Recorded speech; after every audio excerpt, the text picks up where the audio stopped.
бүгүнкү күндө технология менен катар медицина тармагындагы өзгөчө өнүгүүнүн жолунда жана албетте бул чөйрөдө, бул дүйнөдө биздин баягы агайларыбыз өзгөчө бир чоң ийгиликтерди жаратып жана ар бирибизди кубандырып, сыймыктантып бир чоң иштерди кылып келаткандыгы өзгөчө сүйүнтөт.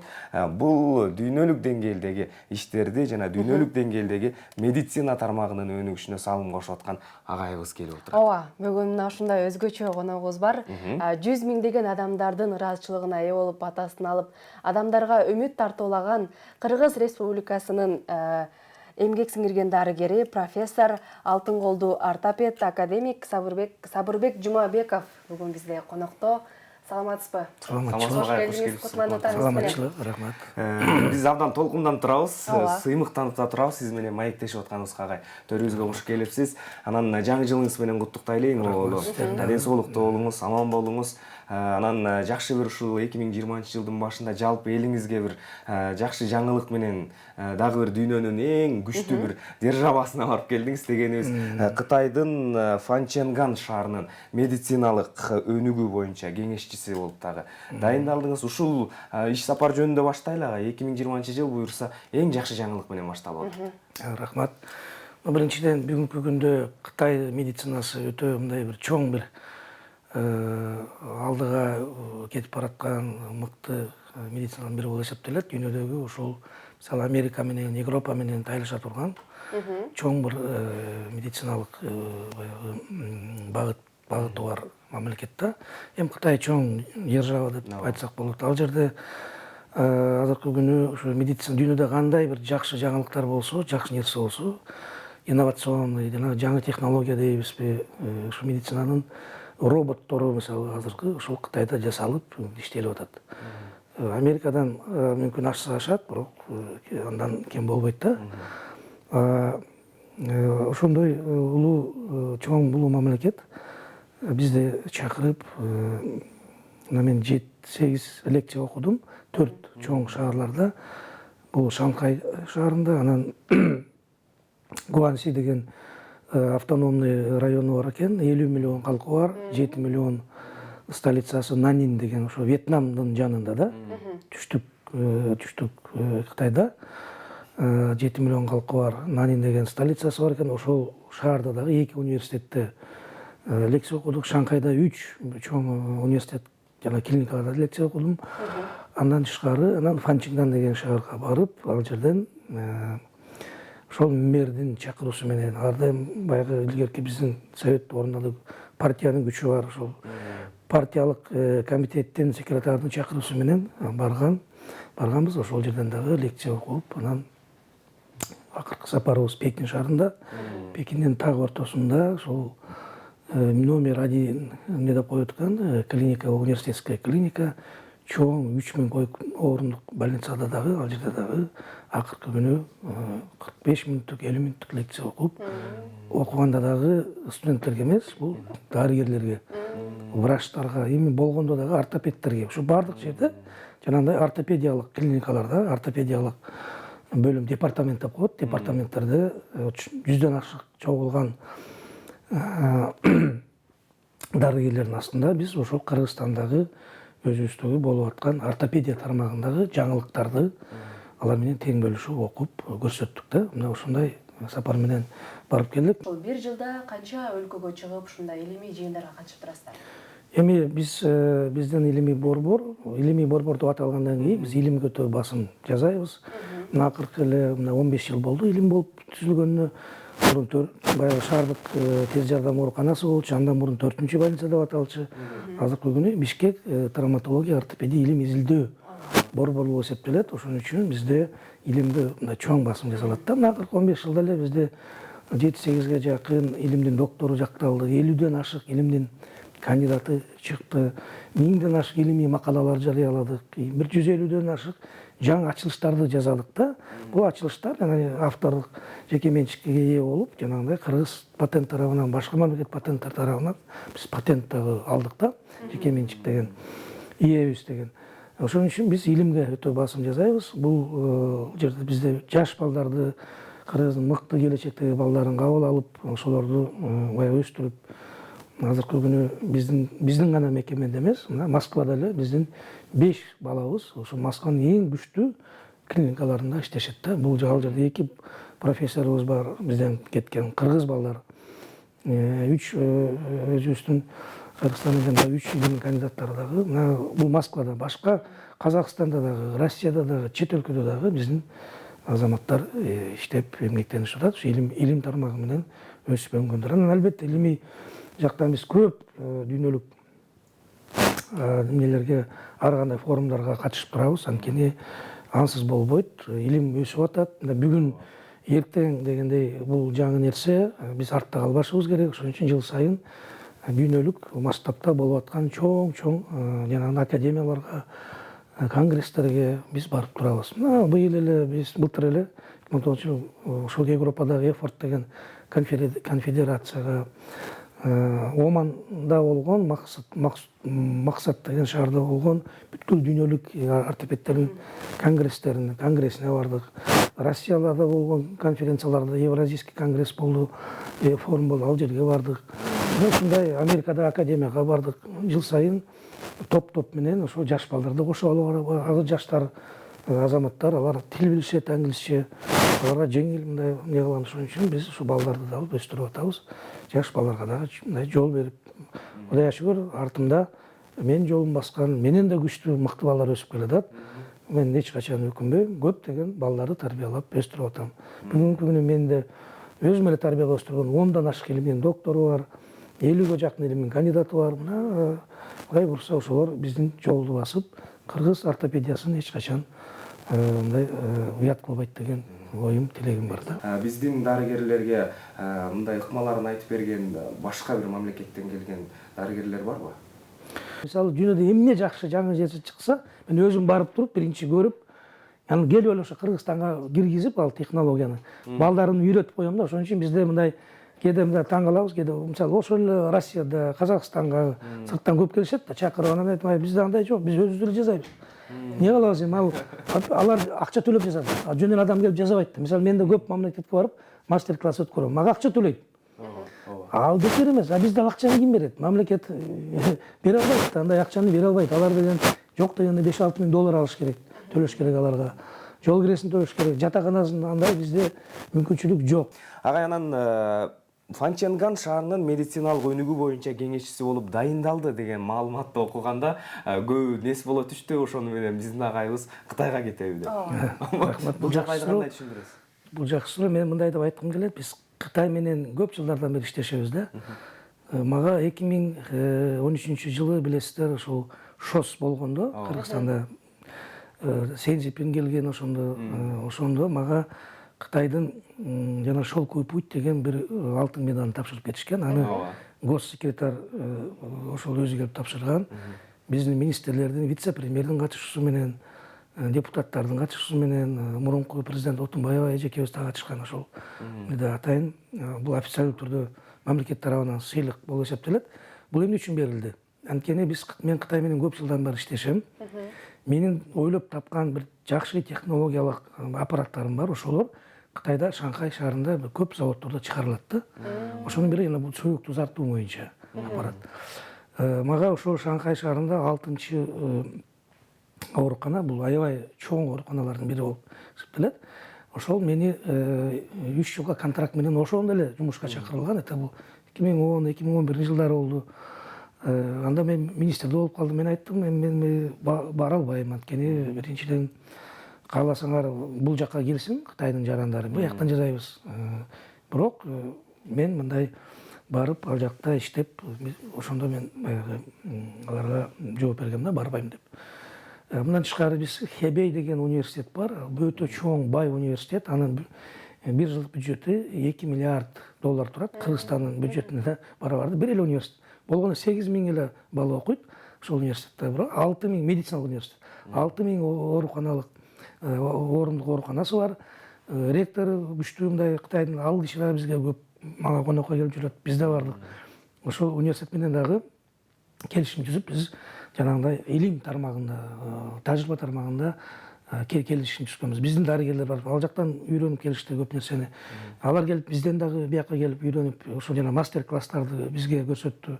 Ошондой алакаларыбыз бар да, ошондой иштеп келатабыз. Анан быйыл эле жазда, май айында Фанчинган шаарында медициналык чоң форум болду.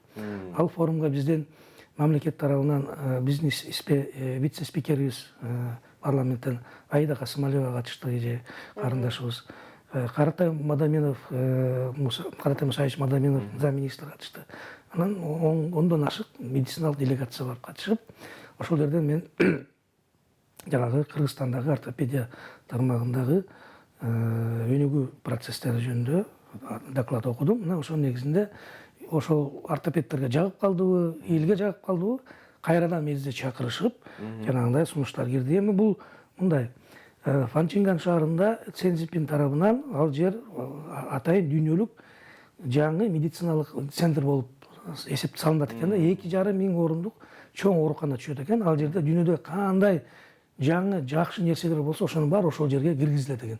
Мына ошого дүйнөдөн эң мыкты, мисалы ортопедиядан бизди тандады, жүрөктөн дагы башкаларды тандайт иши, дүйнө Америкадан болобу, Европадан болобу, эң мыкты специалисттерди чакырып, ошол менен кеңешип, ошондой борбор ачылып атат. Ачылгандан кийин анан дагы убакыт көрсөтөт. Бизге мисалы кыргыз медицинасына өзүнчө бир 50 орундук мындай бөлүм берсе, биз албетте ал жерге биздин мен гана эмес, өзүм окуучулар менен барып, алар барып иштеп калышы мүмкүн. Ал жерге бүт дүйнөдөн келип элдер эс алат дагы. Анткени ал курорт, океандын жээги, курорт, кыш деген болбойт, ысык жер. Анан эс алып, ошол эле учурда өздөрүнүн ден соолугун баягы түзөп кеткенге толук мүмкүнчүлүк түзө турган жер да. Ошого бизди чакырып атат. Биз ага мен албетте мен макул болдум. Мен жумушумду бүгүнкү күнү бул жакты тыштап мен кетпейм. Себептен күнүнө мына бүгүн 10дон ашык операция бар. Күнүнө 70-80ге жакын адамды көрөм, кабыл алам. Алардын баарын тыштап мен кайда кетем? Мен мага кеткенге эч кандай мүмкүнчүлүк жок. Себептен бул жерде мага муктаж адамдар өтө көп. Мен аларга жардам берип атам колуман келишинче. Ошон үчүн эч элим менин мага келген пациенттерим коркпой эле коюшсун. Мен силер менен калып, Кыргызстанда калып ишим уланта берем. Бирок жылына ушул сөздү уккубуз келген. Жылына отпускка алганда барып, ал жерден албетте отпуск учурунда же болбосо мындай дем алыш күндөрү барып, ал жерден иштеп, аларга жардам берип, алардын ордунда калып, кабыл алып, операция кылып турганга мага толук мүмкүнчүлүк ачылды. Бул бизге да керек. Биз дагы Кытай менен бирге өнүгүүгө бизге дагы бир мындай шарт түзүлүп атат да. Жакшы. Анан агай ушул күнгө чейин жасаган операцияларыңыздын ичинен кайсынысын эң уникалдуу деп айтасыз? Мен бүгүнкү күнү 30 миңден ашык адамга өзүмдүн жеке колум менен операция жасадым. 30 миңден ашык адамга. Мындан тышкары, эгер окуучуларымдын, мен үйрөткөн окуучуларым жасаган операциясын кошсок, ал 150 миңден ашып кетти. Окуучуларымга айттым го, Кудайга шүгүр, жакшы өсүп келатат. Менен да күчтүү балдар чыгат деп мен ишенем, чыгып атат. Аларга мен толук мүмкүнчүлүк түзүп берип атам. Анан мен айта албайм, бул операция мындай тиги, анткени ар бир операция бул адамдын денесине жасалат. Ар бир адам өзүнчө бир уникальный адам, ар бир адам адамдын жаны, өмүрү, жашоосу. Ошон үчүн сага жеңил операция буга оор деп айтыш кыйын. Анткени ошол жеңил операциядан дагы адам майып болуп калышы мүмкүн, кырсык болуп калышы мүмкүн. Ошон үчүн ар бир адамга биз жоопкерчиликтүү менен мамиле кылабыз. Бир адамдын өмүрү бүткүл ааламдын өмүрү, жашоосу. Ошон үчүн бул нерсе ошондой мамиле кылабыз. Анан албетте өзүнүн технологиясы жагынан, өзүнүн баягы уникальныйсы жагынан андай операциялар болот. Себеп дегенде мен ошондой нерселерди Кытайда көрсөттүм. Мисалы, эмне үчүн Кытай кызыгат? Кытайда мисалы алар жасап аткан нерсени биз жасап атабыз. А биз жасаган нерсени, технологияны, операцияларды аларда жок экен. Ошон үчүн ошол нерсени келип көрсөтүңүз деп бизди чакырды да. Ошол негизде биз лекция менен андай лекцияларды окуп, көрсөтүп келдик Кытайдан. Жакшы, агай, эми биздин соңку анкеталык сурамжоолорубуз болсун. Бул суроолорго сиз кыска жооп берсеңиз болот. Мисалы үчүн бир 5 секундтун ичинде жооп берсеңиз да болот бул суроолорго. Анда баштай берсек. Качан, кайсы учурда, кайсы жерде өзүңүздү эң бактылуу сезгенсиз? Мен өзүмдү дайым эле бактылуу сезем. Себеп дегенде биринчи бул мен ата ана менен ата эне менен берген чоң бакыт болуш керек ушу дүйнөгө жаратуу. Экинчи ошол жакшы жубайыма туш келип ошол балдар бала чакалуу болуп бактылуу үй бүлөдө өмүр сүрүп атабыз, иштеп атабыз.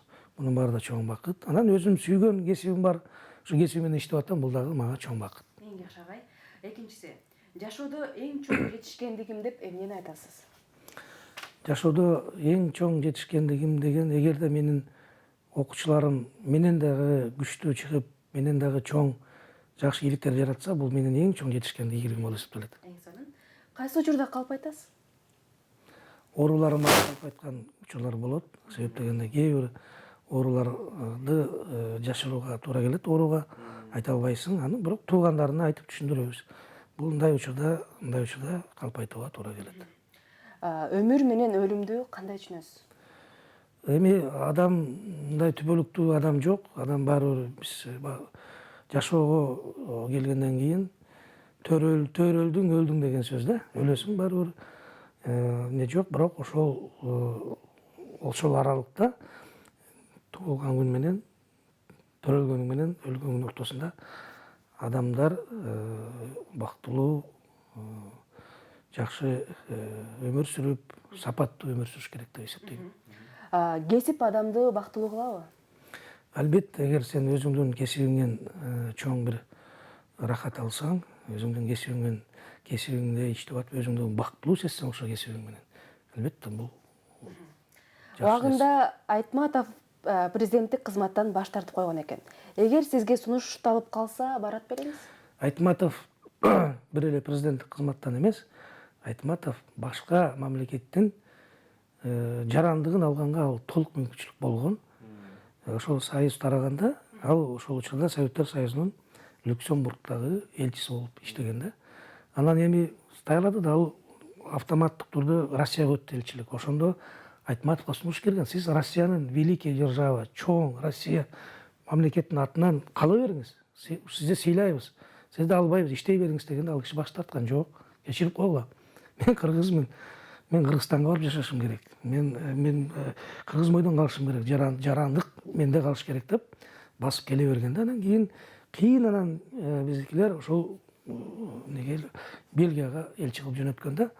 Албетте, бул нерсе мен дайыма оюмда. Ошол Кыргызстан Чыңгыз Айтматовдун ушундай бир жасаган иши менин оюмда, жүрөгүмдө. Ошон үчүн мен эч качан өзүмдө дагы айтам, Кыргызстан башка мамлекеттин жарандыгын эч качан албайм деген. Себеп дегенде мага да көп сунуштар түшкөн, түшүп атат. Ошол баягы келип иштеп жарандык беребиз, тигини беребиз, муну беребиз. Мен андан баш тартып келатам. Ошо өмүр бою жашоомду, эмгегимди, ишимди, тажрыйбамды, илимимди, билимимди баардыгын ушу өзүмдүн кыргызстандыктарыма арнайм деген өзүмдүн оюм бар да. Кийинкилер агай кыска. Жанагы сиз айткан президенттик деген сөз мен айткым келет. Адам бир эле жолу жашайт. Ошон үчүн жашоодо өзүңдүн тандаган кесибиңде, жана айттым го, сүйгөн кесибиң менен эмгек кылып, ошо менен бактылуу өмүр сүрүшүң керек да. Мен бактылуумун. Эң сонун агай. Өзүңүздүн кайсы сапатыңыздан арылгыңыз келет? Мен өтө эле ишенчекмин. Бирок мүмкүн бул мага деле жакшы нерсе болуш керек. Жалган айтса да ишенем. Ошол менин бир сапатым бар да. Сиздин ички жан дүйнөңүздөгү бир нерсени өзгөртүш керек болсо, ал кайсы нерсе болмок? Эми өзгөртүш кыйын го, себеп дегенде 60-ка жакындап калдык, өзгөртүш кыйын. Бул акыркы суроо болсун агай. Эгер сизге өлкөңүзгө 3 гана сөз менен каалоо тилек айт десе, ал каалооңуз кандай болот? Биринчиден өлкөмө тынчтыкты каалайм. Анан өсүп, экономикабыздын өсүп өнүшүн каалайм.